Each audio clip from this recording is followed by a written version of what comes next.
So I bought this truck off of Copart, which, if you don't know, is an online auction site. The original intent with this vehicle was I drive 2012, almost exact identical, but mine is just an extended cab long bed, and I got 3 kids, so I need to be able to put them somewhere, and so they don't fit in my extended cab. So my original intent with this was to drive it myself, which kind of was the basis for putting, getting it roadworthy.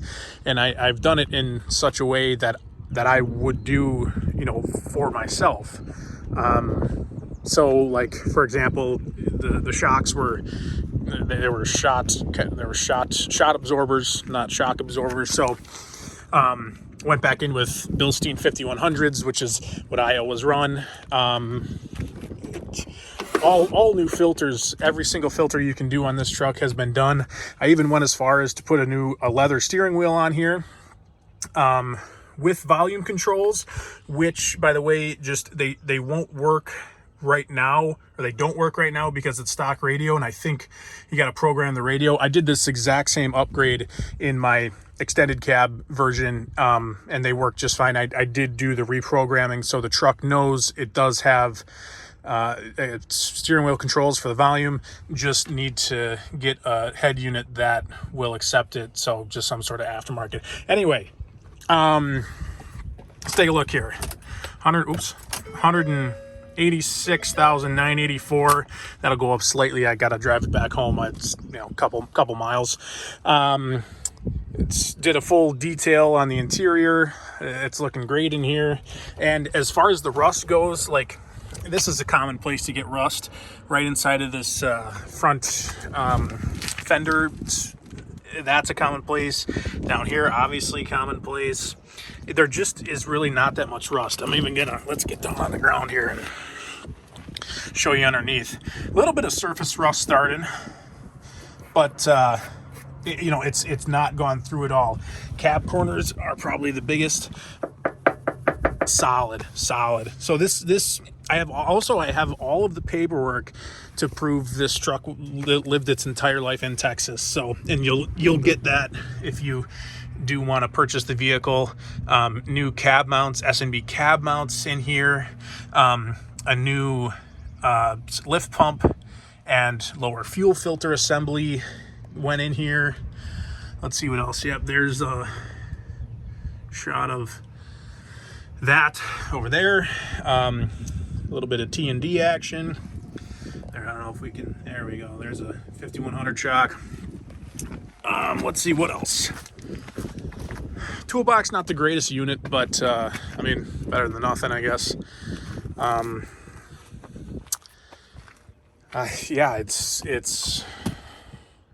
It's honestly, it's a super clean truck. The only reason I'm not going to run this truck is I did find an aluminum truck that I want to go after on Copart again and see if I can lock that one down.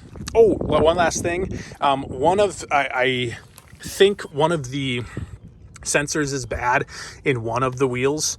So it was throwing the tire light. So what I did is I actually just turned off the TPMS system, because it's either that or go get a new sensor installed. And I guess you could go do that at Walmart for I think they sell them for like $20 installed, almost something cheap, but you could go do that. I do it the old school way. Is I just check my tire pressure every couple of weeks and make sure there's nothing too crazy going on. Let's do a little bit of blow by here. Actually, I guess you guys can hear it get fired up as well. The other thing I did was, these are just personal. Like I said, I set this up as if I was going to be driving this vehicle. So the key is in right now, which would normally, when you open the door, it'd make it like do the dinging thing. And I hate that. So I turned that off. Also turned off the dinging for the seatbelt. I can turn that back on if you want. It's super easy through ForeScan. But here we go. No problems there. Get the hood open. This, before I open the hood and need to talk, I've probably worked on 150 of these trucks, and this is probably some of the best blow-by, the least amount of blow-by I've ever seen on a truck, with 186,000. I mean, it's the vapors, but there's absolutely no pressure behind it. That's just the vibration of the cab, of the engine. But yeah, it's looking really good that way. It's dusty in here. I am going to try and clean this off before anyone would come and make the purchase or anything.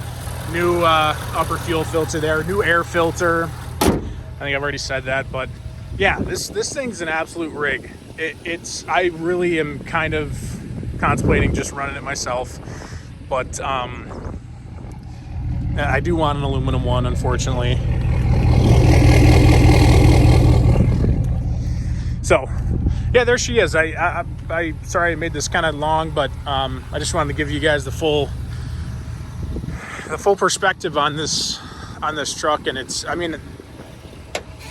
honestly is a really nice, actually, here you go. Here's the Texas registration from March of this year. So I might just leave that on there just as proof too. So yeah, no, this is a nice vehicle. It really is. I've driven around, obviously, a couple of places here and there just to make sure everything's running well, so I'm not selling somebody something that doesn't work. But like I said, I was going to drive this for myself, and unfortunately I have the itch for the aluminum truck. So seeing if anyone else would enjoy it, and yeah, thanks for watching.